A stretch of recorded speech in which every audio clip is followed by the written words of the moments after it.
Make sure I still have it up here.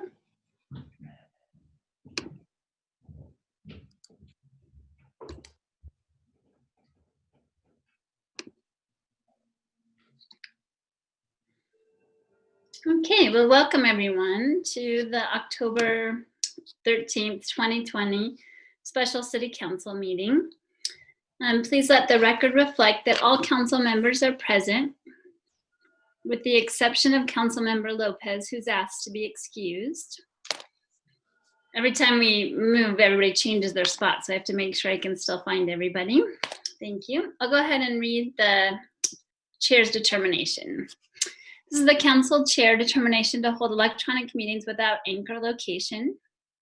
In accordance with Utah Code 52.3.2074, I have determined that conducting meetings of the Ogden City Council with an anchor location presents a substantial risk to the health and safety of those who may be present due to the infectious nature and potentially dangerous health effects of contracting the COVID-19 virus. This determination is based on the following.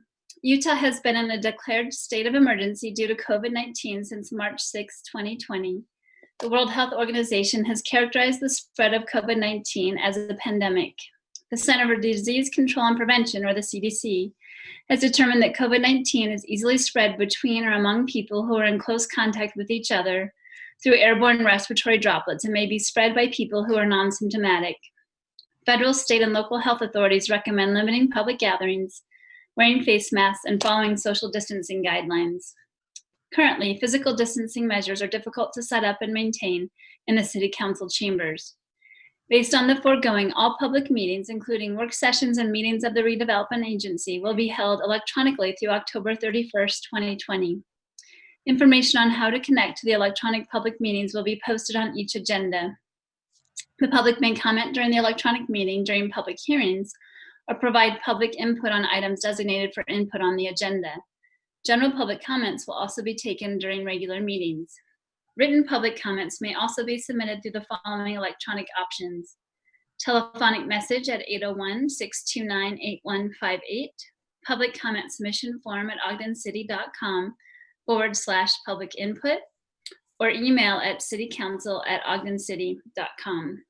And this statement was issued and became effective October 6, 2020.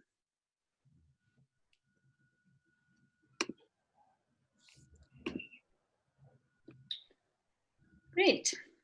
To start this evening, Councilmember Stevens has offered to do the Pledge of Allegiance. Thank you, Councilmember Stevens. Thank you for this honor, Chair. Would all rise and repeat after me? I pledge allegiance to the flag of the United States of America and to the republic for which it stands, one nation, under God, indivisible, with liberty and justice for all. Thank you. Now, please join me in a moment of silence.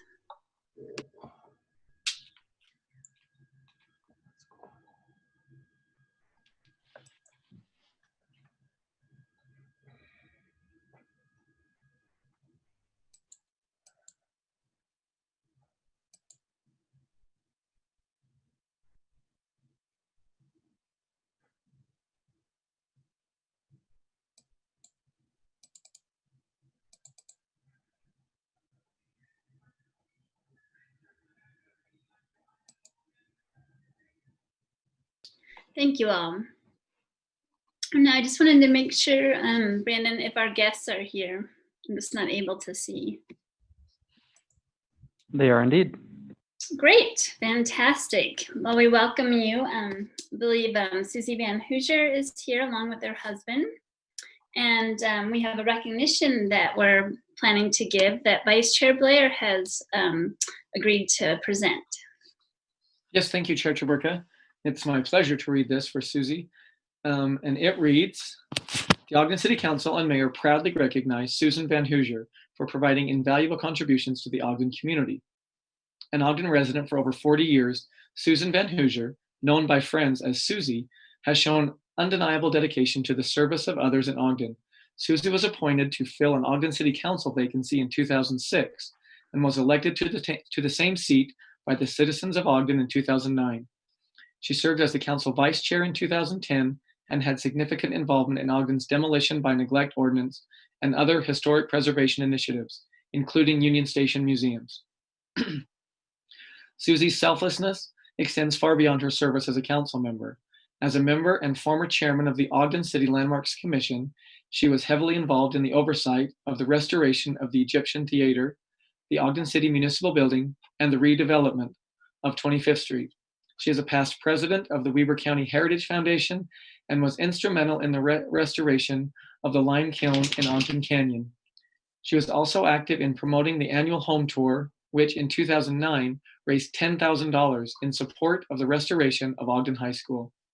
Susie served hundreds of Ogden students as an elementary school teacher. She served on the Ogden Salvation Army Board, Crossroads of the West Advisory Committee, and was the vice president of the Egyptian Theater Foundation Board. For several years, she was also a member of the Miss Rodeo Ogden and Miss Rodeo Utah committees. She also served on the Ogden Pioneer Day 75th Anniversary Committee. Susie and her supportive husband, Dwayne, organized the Pioneer Days Parade for several years. She was a driving force in the massive undertaking of the establishment of the Pioneer Heritage Museum, which in turn led to the creation of the Utah Cowboy and Western Heritage Museum. We are deeply grateful for Susie's incredible service to the Ogden community. The way we enjoy Ogden today was heavily influenced and made possible by her resolute determination. And that's presented this 13th day of October, 2020. So I would like to present that to former council member Susie Van Hoosier and for her wonderful spouse, Dwayne, who may not have been on the roll on those boards, but has served just as tirelessly in all those capacities, just like Susie. So she's a wonderful, wonderful example of service, and it's an honor to know her and to be able to serve with her. Yes, and if we were in the chambers, we would all be doing a huge applause and standing up to thank you so much for your service. And shaking your hands and taking a photo, of course, but not in this time. Would you like to say anything?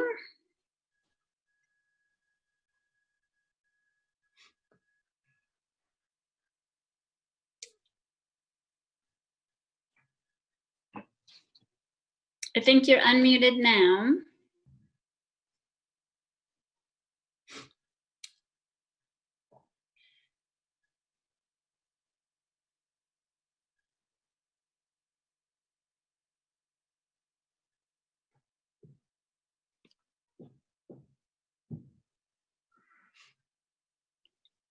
Just said connecting to audio, and now you need to unmute. Yep.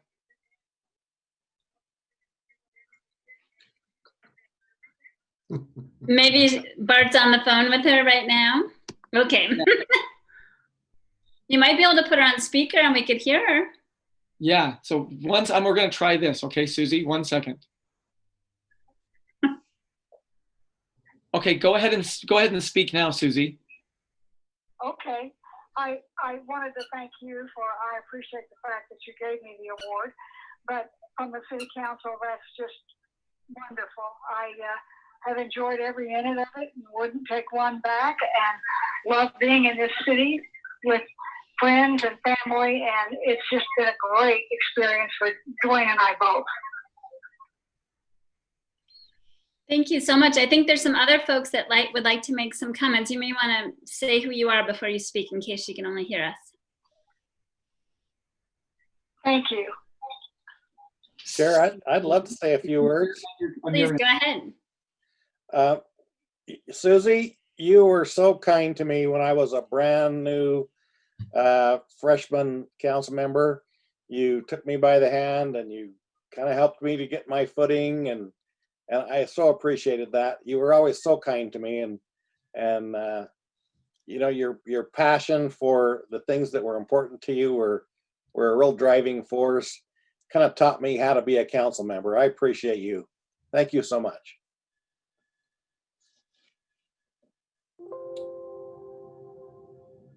Would anybody else like to make a comment? Thank you. Sure, if I can. Please, Mayor Caldwell. I can wait till the council's done if you want me to. Oh, go right ahead. Well, I ran against Susie on my first run for this, and she taught me all about grace, humility, and how to approach things. And as a neighbor and a friend, I just want to tell her and Dwayne that I love them both. I get to see them occasionally at the store and in other environments, and you are really a great example of how to run, how to do it gracefully, how to bring people along, and how to bring people together. So thank you very much. I'm honored that we were able to do this, and I love you all. Thanks so much. Any other comments? Chair, if I could just take a few minutes. Sure. Councilmember Stevens and then Councilmember White. Susie, we go back a long ways. Well, I won't tell them how far back, but I do appreciate the time I spent on the council with you, and also with Ogden Pioneer Days. Those two entities are what makes Ogden a little bit different and special in a lot of eyes.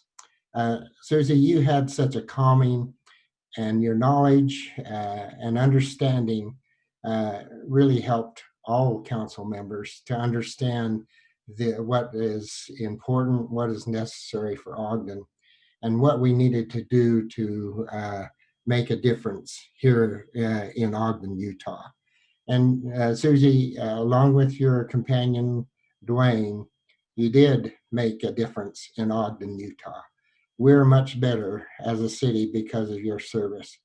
And you are a good friend, and I appreciate everything that you've contributed to Ogden. You had the citizens' mind, you had their interest and their desires, and I thank you for that. Chair, if I could jump in here. So thankfully, Councilmember Stevens said everything I needed to say, Susie, to you. I'm just kidding. So Susie, I just want to say thank you for being the advocate for Ogden. I as a new council member, I remember one of the things that you told me was always make sure that you are paying attention and looking the constituents in the eyes, and even on those late nights when you get tired and you don't want to look them in the eye and you just want to go home, I always think of you, and I appreciate it. Appreciate your counsel on that. It gets a little harder now on Zoom calls, but thank you to you and Dwayne. You are definitely like I said, the advocates of Ogden. So thank you very much for all you do for us. Thanks. Jared, can't be the only council member not to say something, but I didn't get to serve with Susie on the council, but her reputation certainly was certainly well earned and really clear when I first started. And I just hope she knows that her impact to the council culture, I think, is still very relevant today, and that her contributions are beyond the decisions and the work that she did at the time. That her grace has transcended her time there, and just want her to know that I admire her for that. Thank you. Would anybody else like to make comment? Hey, Bart. Yes. Can Susie respond? Sure. Yes, go ahead. Okay. Here we go. Just say thank you that you were saying all along. I wonder, I'm trying to think of what you need to mute so that we can still hear, because there's kind of an echo. Let's try that. Okay. Okay, Susie, go ahead. I'm sorry, I can't always hear what everybody's saying, but thanks so much for this honor. There's no other word to say for it. And I look forward to seeing you all and still be in the picture and try to keep things moving as far as I'm concerned with Pioneer Days and the museum. And I think it's one of those things that Ogden should be very proud of.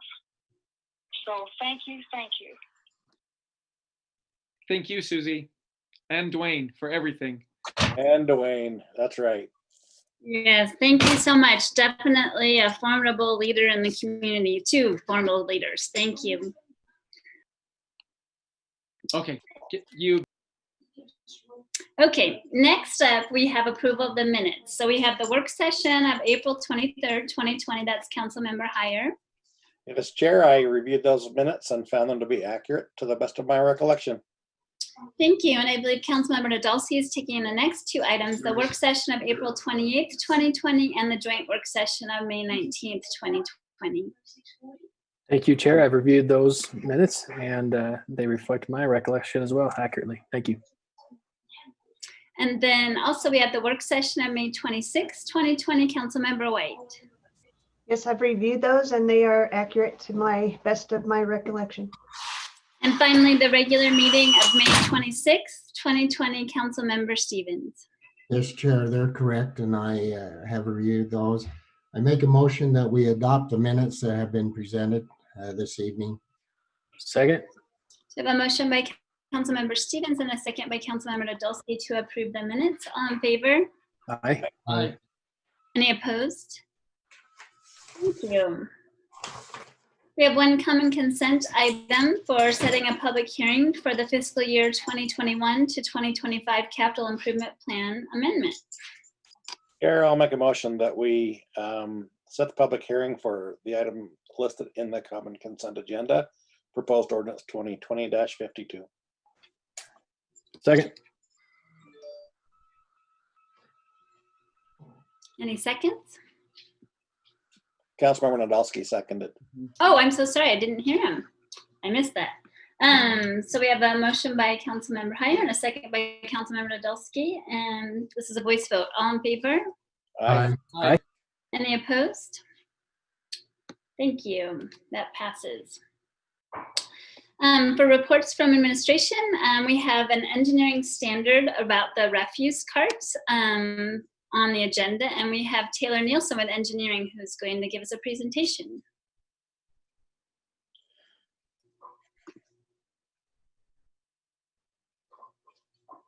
Thank you, Madam Chair. I was just trying to make sure I had everything up and ready to go. I got a couple of slides I'd like to just share with everyone, if that's all right.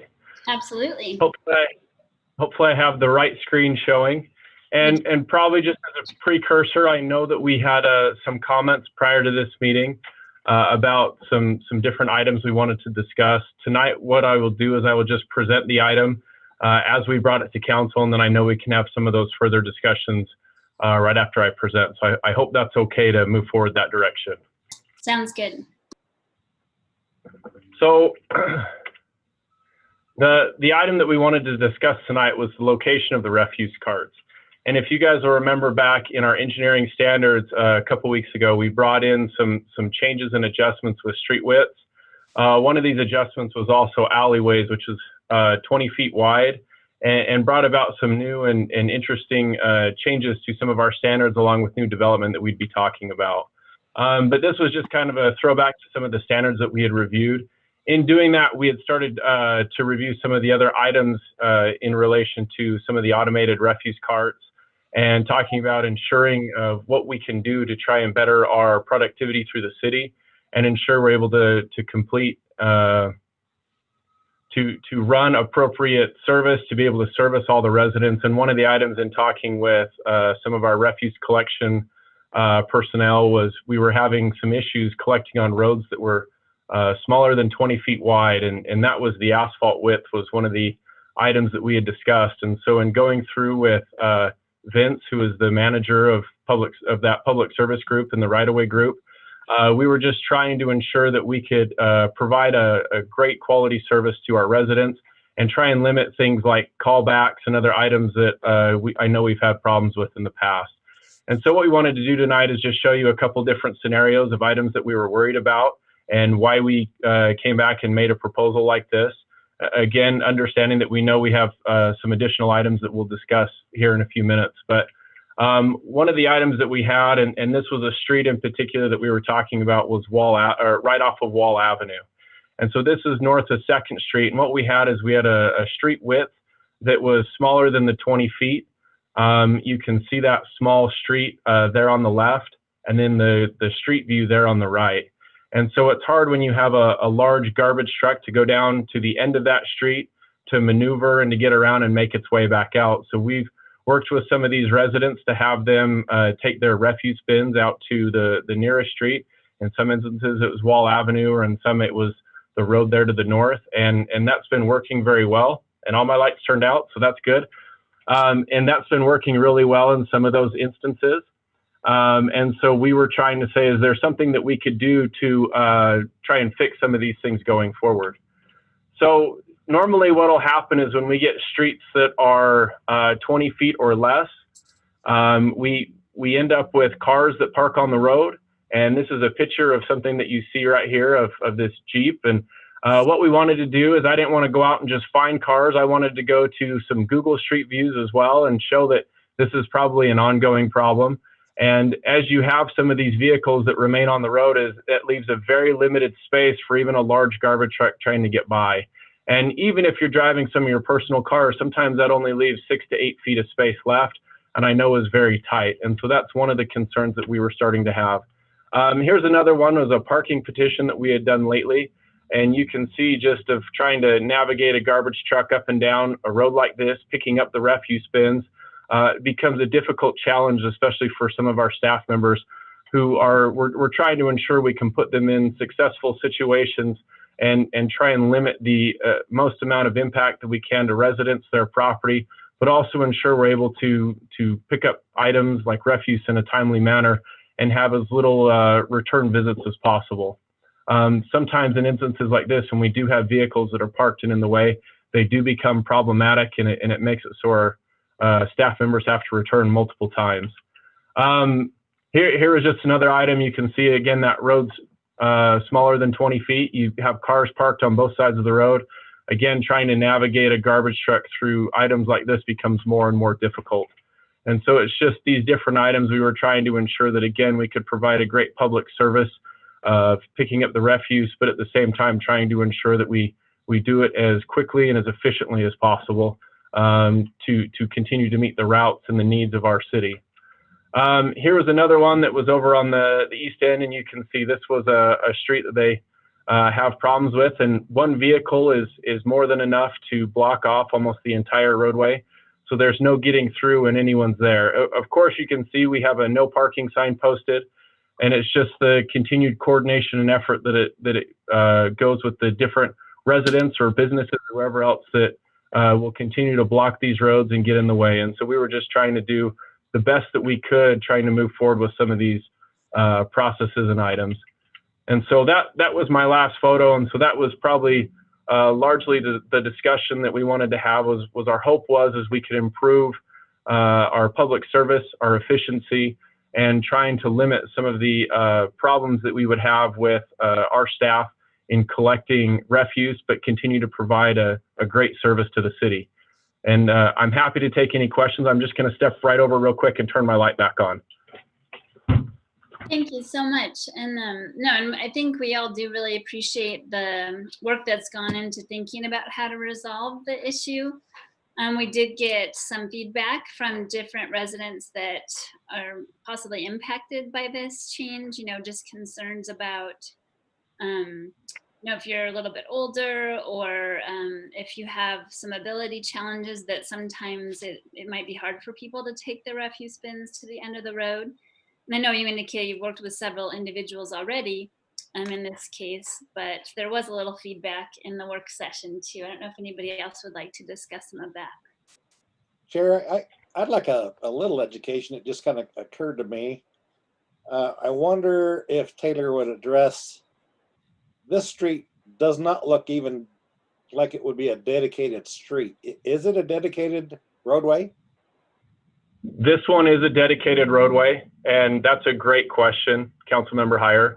We have a lot of roads that we would think in the past may not have been dedicated streets, but at some point throughout the last 10 to 40 years, potentially has been dedicated. We've worked with Greg Montgomery and planning staff to try and put some items in to ensure that if we are accepting a road or a street, that it meets our current standards so that we don't take on roads of this nature anymore. But it does look like we do have, in fact, right of way on some of these roads that we are bringing to you. So the streets that have the blue street sign that indicates it's not a dedicated road, they don't do garbage collection down those roads anyway, then, is that correct? On those streets that are private streets, that's a good question. I am not sure. I'd have to check and get back to you on that one. Maybe that's one of the things you'll check on when we give you a little more time with this. Absolutely.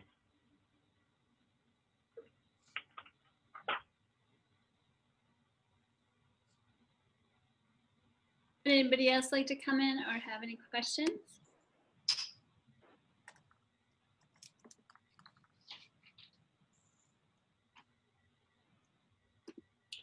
So I think just to try to summarize, we've asked the staff maybe to come back with a few pieces of information for us. If in fact a council member decides to propose tabling this item, and would anybody like to speak to what they would like to have back, or did the staff take some notes about that? I have some thoughts, but I don't want to say the wrong things. And Chair Chaburka, if you don't mind if I chime in quickly too, we did notice this as a public input opportunity. And so if you would like, there may be some public here interested in commenting as well, if that's something you have interest in at this point. Absolutely, yeah. I was just thinking if we mentioned first the items that we had asked for more information about, that might help some of the public.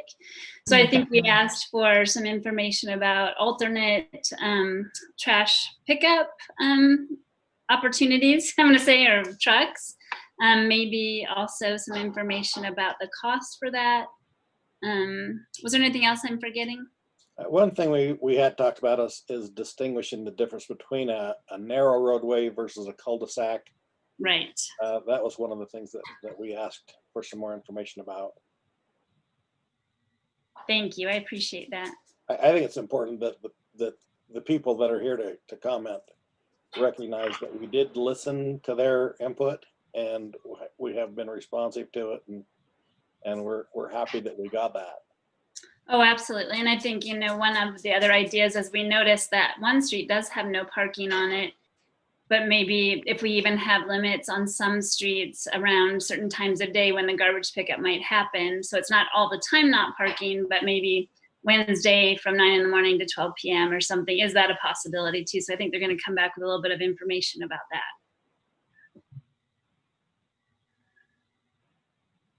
You know, one thing before public comments on this, I'm kind of curious. If I was living on a street like that, I'd like to know how they feel. Would they rather have a problem with, you know, would they rather take their garbage can down to the end of the road, or would they rather have their car towed? Because I think it's kind of one of those, it's one of the two.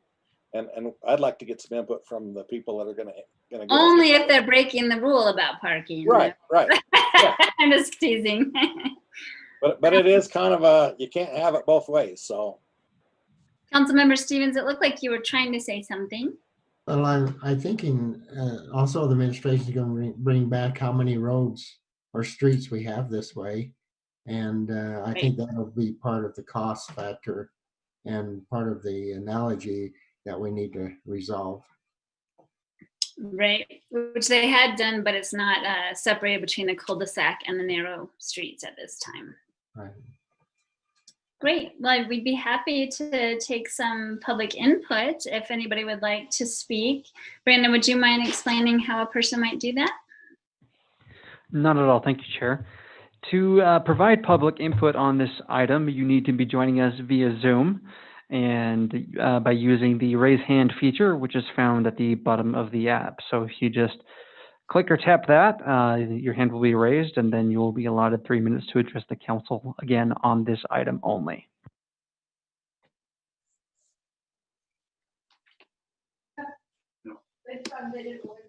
Okay.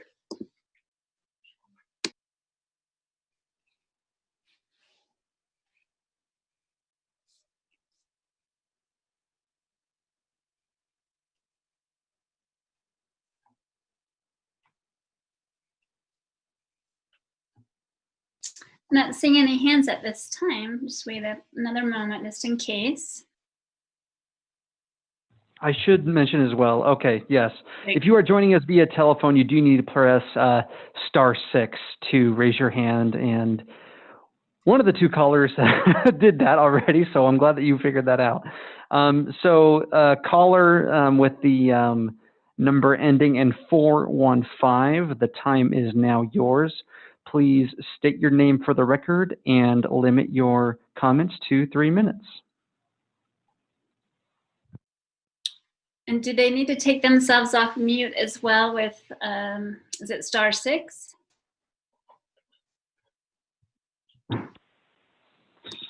Okay, my name is Lorna Bennett.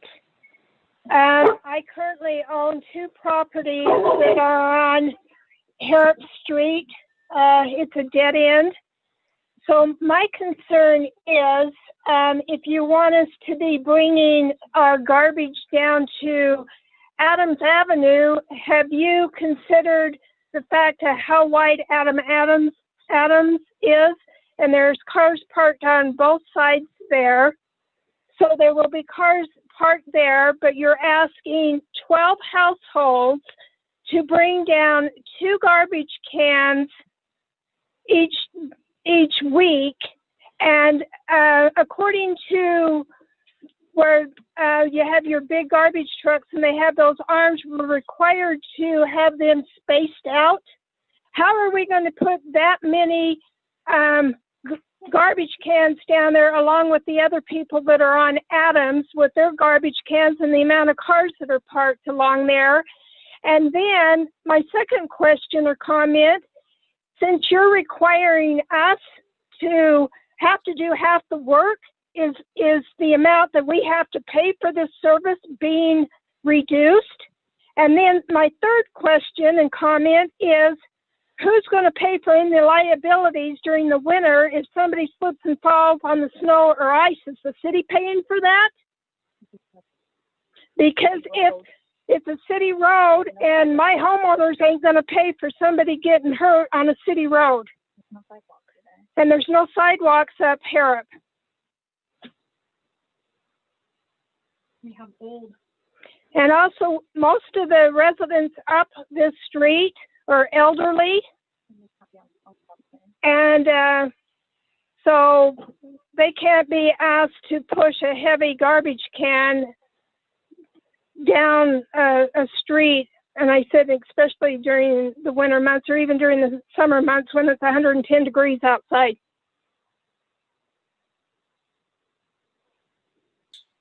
Well, thank you so much for your call. I don't know if you're finished with your comment. I was just going to ask you a question.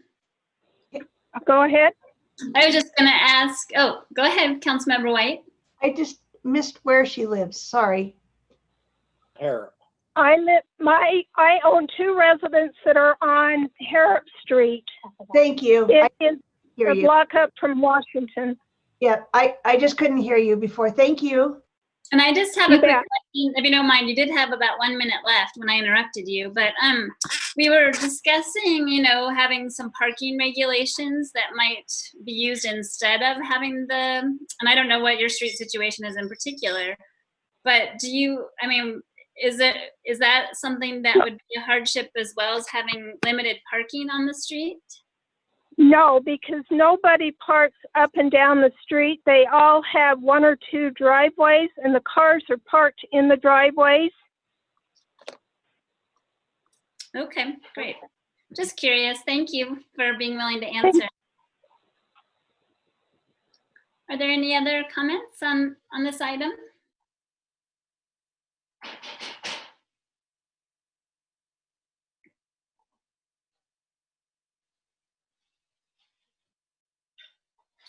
I'm not seeing any hands. I'm reluctant to close the session, but okay, is there any further discussion about this item?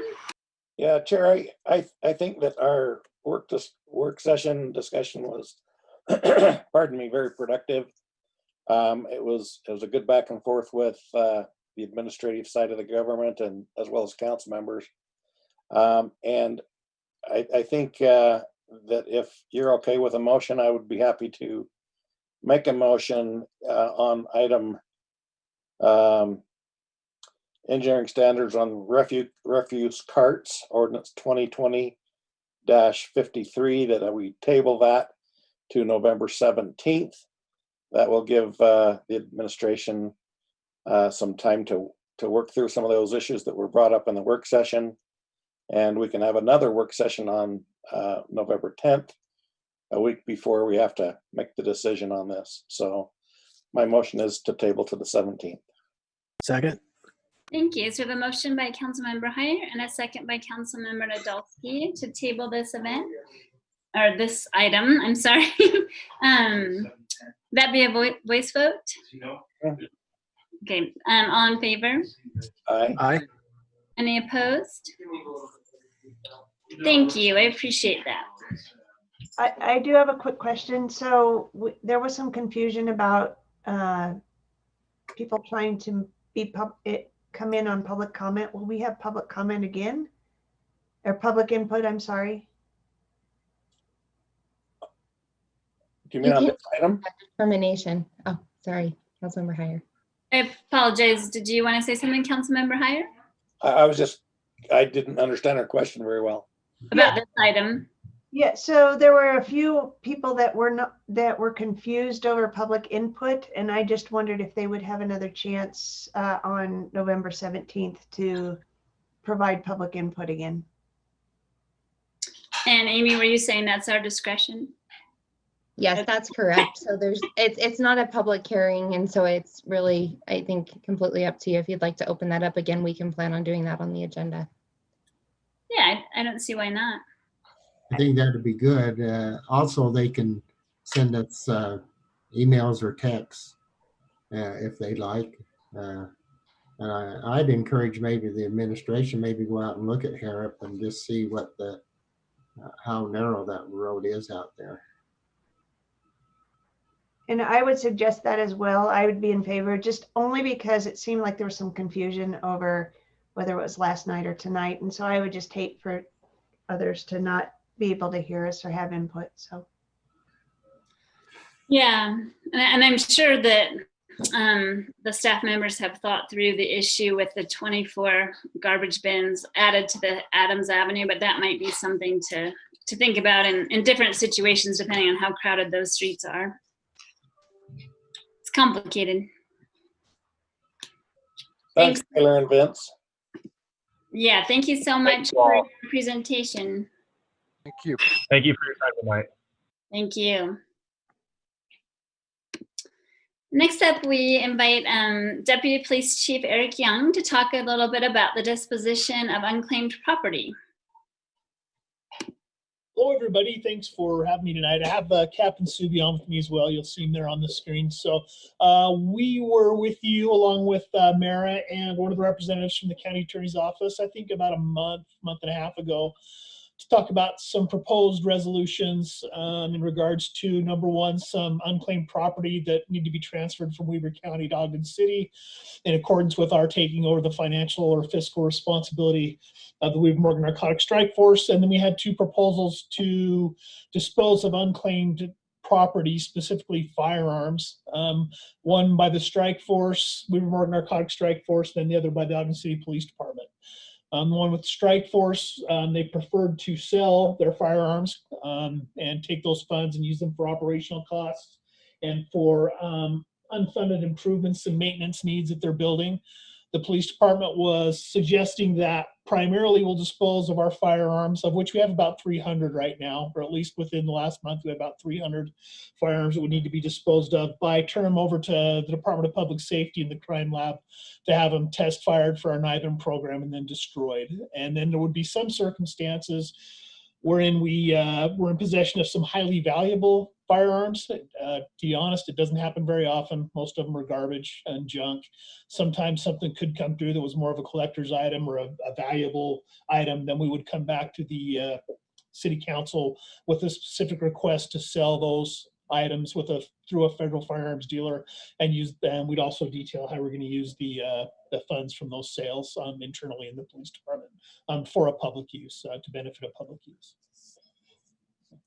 The one change since our last meeting is there was a request from the council that we go ahead and get a recommendation from the Weaver Morgan Narcotics Strike Force Board, of which I currently sit as the chair. We did discuss that in our September Chiefs meeting, or excuse me, well, it's a we have a Chiefs meeting, then we have the board of the strike force, or the chiefs who actually have members participating on the strike force. At that time we met, we discussed the situation. They voted unanimously to recommend to the city council that they approve this resolution to allow the strike force to dispose of their firearms and abandoned money in that nature, and that the strike force board would be responsible for approving of the utilization of those funds. More or less, the strike force commander has to report back to the strike force board annually with how the budget was proposed for that year and how these funds were dispersed throughout the budget.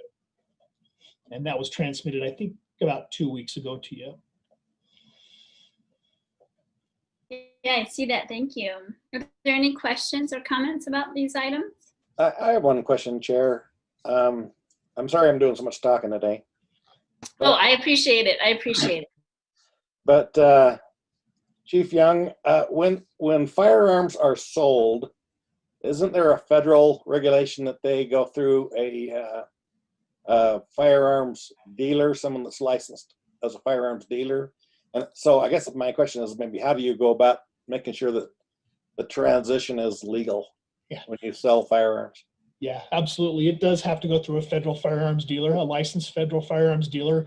And we don't currently have a contract in place with a licensed firearms dealer. So we would have to go out to RFP and let them submit bids to the city to actually be the contracting agent or the federal firearms dealing agent for the police department to dispose of those or to sell those. And then basically their RFP would basically be what they suggest they take as their portion of the transaction fee versus what the city would receive back. But it would follow our normal purchasing procedures to approve an RFP to enter into that contract with the dealer.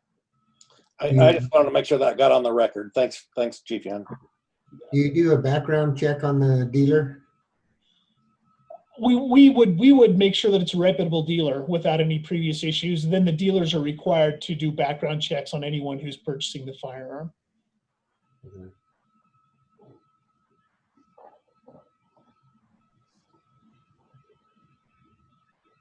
Any other questions or comments? We sure do appreciate you coming to the meeting to talk with us. Okay, well, that was easy. Thanks so much. Thank you. I'd be happy to entertain any motions on these items. Chair, I'd make a motion then that we adopt resolution 2020-28. I second it. We have a motion by Councilmember Heyer and a second by Councilmember Stevens to approve proposed resolution 2020-28. And this is a roll call vote. Councilmember Heyer. Aye. Councilmember Nadolski. Aye. Councilmember Stevens. Aye. Councilmember White. Aye. Vice Chair Blair. Aye. Chair Chaburka. Aye, and that passes. How about the next item? I'll make another motion that we adopt resolution 2020-29. Second. We have a motion by Councilmember Heyer and a second by Councilmember Nadolski to adopt resolution 2020-29. This is also a roll call vote. Councilmember Nadolski. Aye. Councilmember Stevens. Aye. Councilmember White. Aye. Councilmember Heyer. Aye. Vice Chair Blair. Aye. Chair Chaburka. Aye, and that passes. Thank you, everyone. So finally on our agenda, we have public comment. This is an opportunity to address the council regarding concerns or ideas on any topic. Please state your name for the record and only take 3 minutes. Maybe we should explain how to participate again, Bannon. I'm not sure if everybody's the same from the other time. No problem. Thank you. Again, if you're joining us via Zoom, you are welcome to participate in public comments by using the raise hand feature found at the bottom of the application. And since we no longer have anyone joining us via telephone, I will not explain that. So with that, we await any raised hands.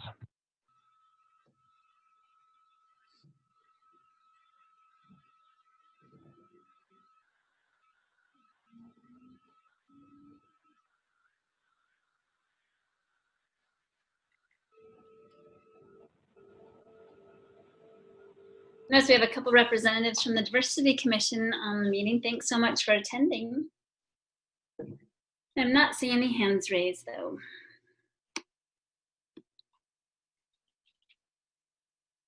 Do you know what, Chair Chaburka, give me 1 second. I think hand raising may, yep, okay, well, that would explain it. So hand raising was not enabled just then. There we go. Okay, but it was enabled before the last time we had public input? Unfortunately, that is the case. It was or it was not? It was not activated. I'm sorry, I had it turned off for the work session and did not turn it on for the meeting. Hey, yeah, this technology is troublesome, that's for sure. Well, yeah, so maybe, yeah, hopefully those people heard that they'll be able to comment again the next time on that item. Thanks for bringing that up, Amy and Marcia, right? Great, so it does look like we have a couple hands raised.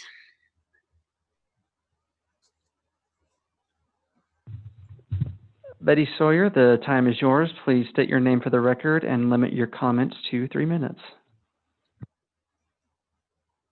Good evening, everyone. A pleasure to join you this evening. In terms of comments, I had a comment with the previous presentation by Ogden City Police Department, and it was more of a question to find out if they've ever or if any ordinance allowed them in those confiscated items that any of those proceeds go to nonprofits, organizations that serve our community. Yeah, I'm not sure about that. Do you have any other comments before we ask for a response? If I just needed to comment on that part, or could it be on anything tonight? Anything. This is public comment for any item or any idea.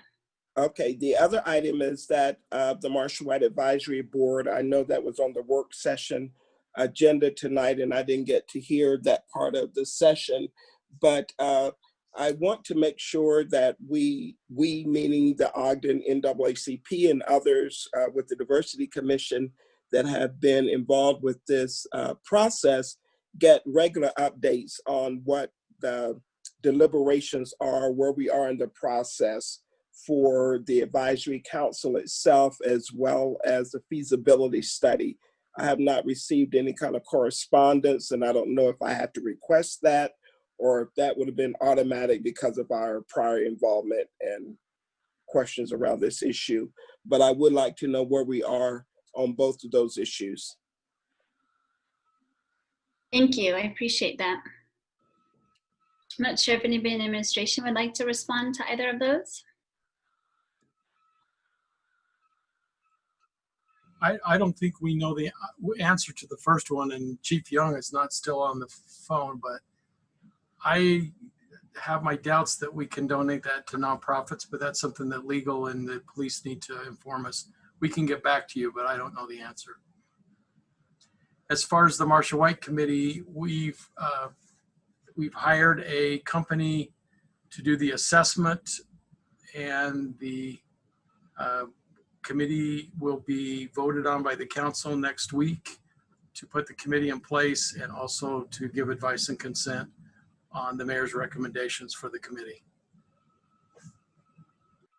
Thanks so much, Mark. And then I just also should say, Betty, that during the work session, we were discussing just some updates with the ordinance for the committee, since it kind of sunset, and they wanted to update some of the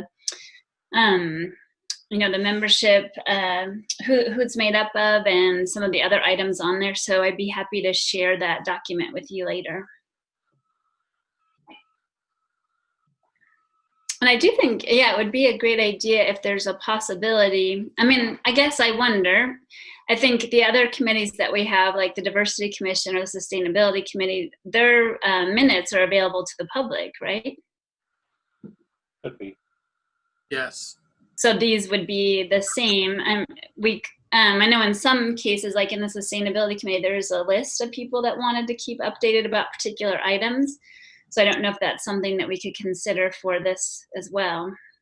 And all their meetings would be public meetings. Okay.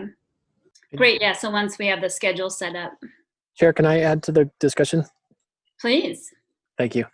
I'm sure we'll get more to it when we consider the item in chambers in the future. But it would be my hope that members of the committee would be, the meetings would be open, they're public meetings, but also that members of the committee would be open to communicating with members of the community, because that's why we would have such a committee, is to get the feedback from the community through the committee. So I would hope that there would be an open dialogue between the committee and the community, because at the end of the day, what we need is not just recommendations, but recommendations that I hope that the committee and therefore the community feel some buy-in and support for. So that would be my hope. But also, since Betty's on the line, just a quick congratulations for, I think, a new grandbaby. That's all I had to say. Thanks. Yeah, thank you. Looks like Betty, I'm not sure if she has her hand up again on purpose. She did have a little bit more time, but I don't know. Maybe we'll go ahead and go to the next caller, and then we'll see if Betty remains with her hand up. Heath Sada, the time is yours. Please limit your comments to 3 minutes and state your name for the record.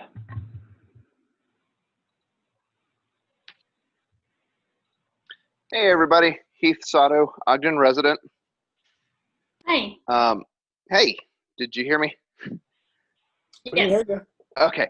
I was really glad to hear today so much discussion about our pressing housing needs in the work session, particularly Marcia's input. So thanks to all of you for starting that conversation. Let's keep that going.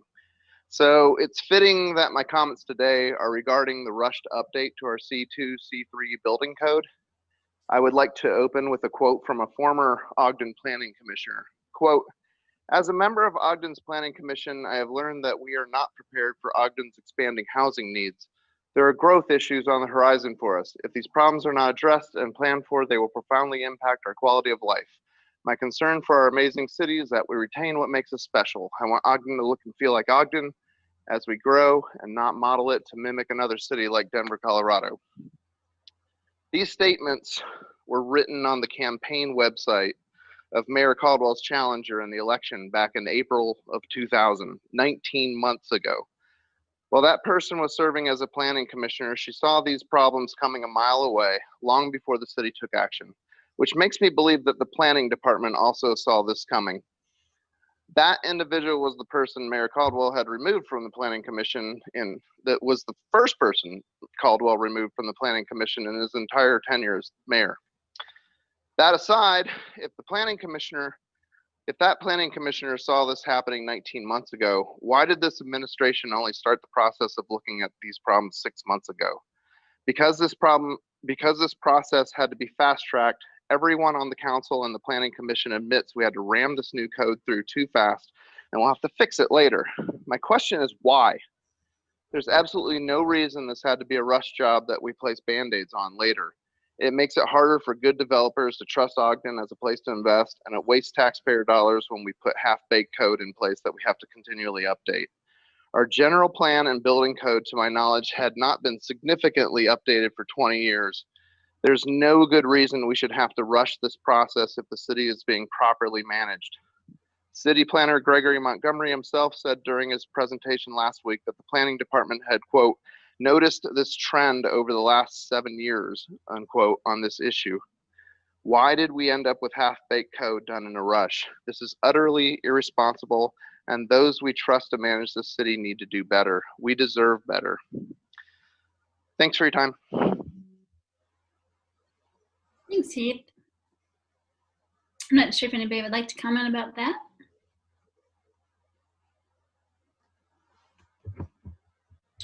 I think Ben is waving to his neighbors, not raising his hand to participate. Okay. Okay. I don't mind letting Betty just talk for another minute. She did have a minute left. Maybe she had a comment back with us. Does anybody else mind that? Nope. Thank you. I appreciate it. I did have a comment back, so thank you so much for that. You bet. My other one was the NAACP is not only looking for communication from the committee once it's established, but we're looking for communication from the staff, because the committee will act on what the staff is recommending and things that come to them as well. So like I said, in terms of even the RFP with the company that the city has hired to do the study, I'd be interested in knowing what was included in that as well. What are they looking for? What are they looking to do?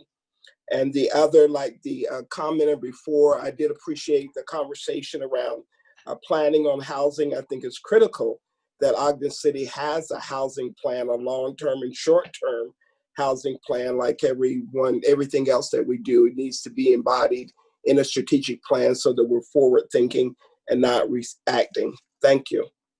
Thank you. Yes, and we were talking about that quite a bit in the work session, which Heath referred to. And I don't know, the RFP I think is probably public record, right? Nobody has to request that. It's probably available somewhere, right? I don't know. Yeah, Mark is shaking his head. Yes, I believe it is. Thank you. Awesome. Any other public comment?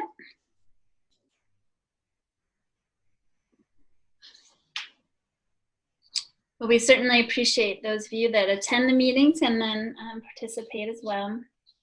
Any comments from you, Mayor Caldwell?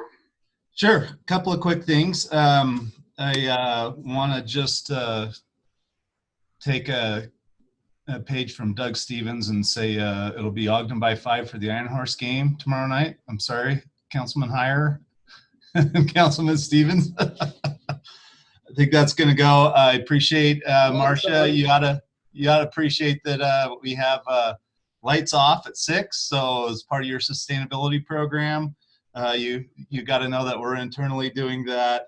And there's a lot of internal guidelines that came out from the governor's office today about COVID-19. And I hope everybody can be careful about that and seriously consider that. And, I'll take a little offense to somebody reading from a script and saying we're not doing any planning information. I'm going to protect my staff and what's happened in this community in the last 8 years. I don't find that to be fair at all. We have done a lot of work on that, and nobody 8 years ago could have predicted where we are today. But we do it every day. Those guys are absolutely committed to the jobs that they do and what we're working on, and as are all of you. And I think it's unfair for somebody to say that nothing's been looked at, nothing's being considered for that. So I'll take offense to that and not give other political comments, which I think they're motivated by. But I appreciate our planning staff and our community and economic development department. And I'll stand up for them because they've done a phenomenal job in really dynamic circumstances. And I think you all have too. This is an unprecedented time for everyone. And I think everybody's doing a yeoman's job of working through some issues that just don't have easy mathematical or arithmetic to get figured out. So I appreciate you all being willing to have some of these hard conversations. I appreciate our planning department and everything that they're doing. I think you're all doing a phenomenal job, and we live in one of the best places in America, and I'm real proud of that. So we'll take our shots and we'll move on, but just need to know I'm very grateful to you all. And I thought it was awesome to appreciate Susie Van Hooser earlier. She's been a great person in our community, and anybody that's been a elementary school teacher for as long as she has and touched so many kids' lives, those are the things I like to celebrate. So thank you all very much for doing that. Thanks so much, Mayor Caldwell. Any council members like to make a comment? Chair, Yes. Ben Lowman by 10, and I talked to Johnson. I got inside sources on that. Mayor, if Ogden wins, I'll take you to lunch. If Lowman wins, you take us to lunch. We have the wife of the head coach that works for the city, and we both agreed in our department director meeting this morning that either way, there's going to be one sad family in our group of department directors at home this after tomorrow at 4. Unless it's a tie. There could be a tie, right? Not like. Or do they play to death or something? I don't know. I guess I don't know the game very well. Any other comments? Chair, I have a quick comment. Yes. Came today. I saw in mine too. So I just want to say that every election year is really important, but I just really want to make sure, because there's a lot of rhetoric about mail-in ballots, and I know that our Weber County Elections group has done a phenomenal job as far as making sure that they are checking signatures and making sure that one ballot, one person. And so I just want to reiterate that if you don't get your ballot, give the Weber Elections group a call. And once you get your ballot, if you don't feel comfortable mailing it in, there's a drop box at 26th or the City County building at 26th and Washington. There's a lot of ways, and in fact, you can actually vote in person on November 3rd. So I just want to make sure that people know that their ballots are coming, to look for them, to get them in. It's really important to do so. So every year is important, not this one this one included. So thank you. Councilmember Heyer, did you want to say something? Oh, you're on mute. There, thank you. I appreciate that. Thanks, Marcia, for the vote of confidence for our Weber County people. I've toured their facility. They do it as good as it can be done. I still got to say, voting in person is certainly the most secure, but they've done everything that can be done to make sure that it's good in Weber County. But I have had my go-arounds with our postal service, so I'm gonna take mine to the drop box for the ballots, just because I want to because it will for certain get there if you do that. And on the other item with respects to a notice of pending ordinance, which Greg did 6 months ago, it can only be 6 months. It's so to try and say that we've rushed it through because of something else, we rushed it through because you only get 6 months. And I think the trend was noticed quick and early on that we needed to do this. And I'm appreciative of Greg for his savvy and his quick action, and for getting that through there. I have 16 years on the Planning Commission, so I also have that experience as well. So, and I think that our planning department does a great job. Thanks. If you're worried, you can drive up in your car to the Weber County Fairgrounds on November 3rd, wear a mask. You can vote in person if you don't feel comfortable with this or mailing it in. So you even have that option. I mean, look what Weber County's doing. Yep, they're great. Thank you. And there's also drop-off ballot boxes at every county library. Any other comments?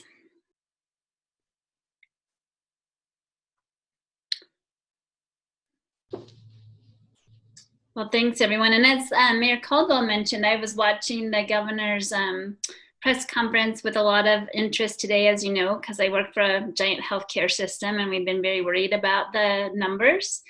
And so I believe as of Thursday, the Weber County will be under the moderate label. And that means that we will have masks required by public health order in Weber County on Thursday.